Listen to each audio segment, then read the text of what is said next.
बिस्मिल्लाहिर्रहमानिर्रहीम। अस्सलाम वालेकुम। क्यूस्ट न्यूज़ के साथ मैं हूं सना हुसैन। चलते हैं खबरों की जानिब। पीटीआई ने मौका गंवा दिया, इमरान खान के बगैर बात करनी है तो पार्लियामेंट में जरूर करें। अता तारड़ निजी टीवी के प्रोग्राम में गुफ्तगू करते हुए वफाकी वज़ीर इत्तलात अता तारड़ ने वाजिया कहा है कि बानी पीटीआई की जेल मुलाकातें मुकम्मल तौर पर बंद कर दी गई हैं।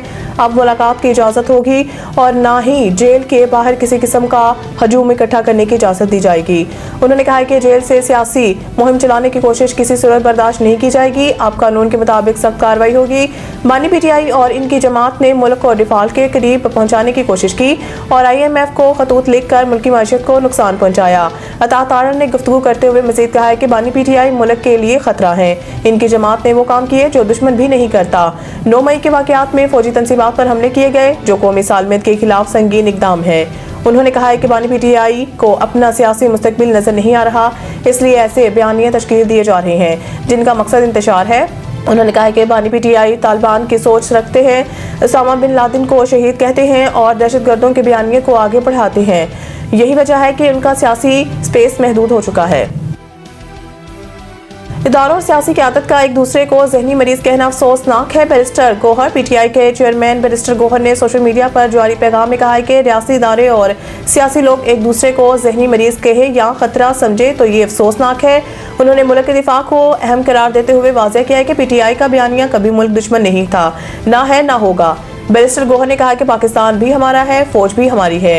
ये वक्त है कि सब एक दूसरे को तस्लीम करें और जगह दे, एतमाद के फुकदान को खत्म करें। मुल्क तनाव और इंतशार का मुतहम्मिल नहीं हो सकता। उन्होंने तमाम जमहूरियत पसंद कुव्वतों से तनाव कम करने में किरदार अदा करने की अपील कर दी। याद रहे कि DGISPR लेफ्टिनेंट जनरल अहमद शरीफ चौधरी ने बानी पीटीआई इमरान खान को जहनी मरीज करार दिया।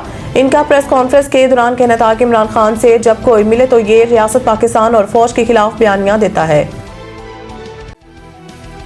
वज़ीर दाखिला से कायम मुकाम अमरीकी सफ़ीर की मुलाकात। गैर कानूनी इमिग्रेशन की रोकथाम पर इत्तफाक। मुलाकात में गैर कानूनी इमिग्रेशन की रोकथाम के लिए मुश्तरका इक़दामात पर भी गौर किया गया।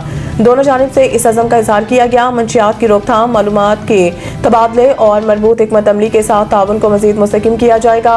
मुलाकात में अमरीकी सफ़ीर ने इंसदाद मंशियात और गैर कानूनी इमिग्रेशन की रोकथाम के लिए हर मुमकिन टेक्निकल मावनत फराहम करने की पेशकश की है।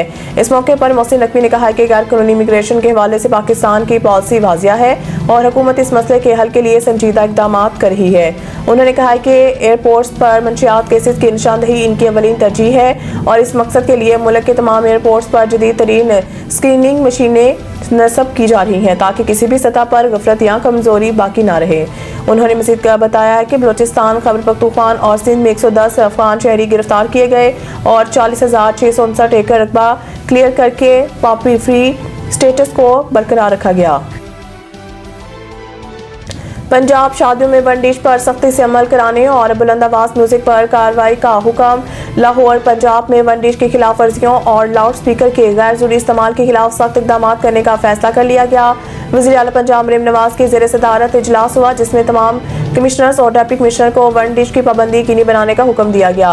मरीम नवाज ने शादियों और तकरीबात में बुलंद आवाज म्यूजिक पर सख्त कार्रवाई की हिदायत भी की है, जबकि फार्म हाउस और ग्राउंड में भी लाउड स्पीकर के गैर कानूनी इस्तेमाल पर पाबंदी के लिए इक़दाम की हिदायत जारी की गई है। इजलास में फार्म हाउस और ग्राउंड में भी बंदिश पर पाबंदी यकीनी बनाने का असूली फैसला किया गया है, जबकि मैरिज हॉल के लिए मुकर्रर औकात कार की पाबंदी की मॉनिटरिंग की हिदायत भी जारी की गई है। मज़ीद न्यूज़ अपडेट के लिए देखते रहें क्यूस्ट न्यूज़।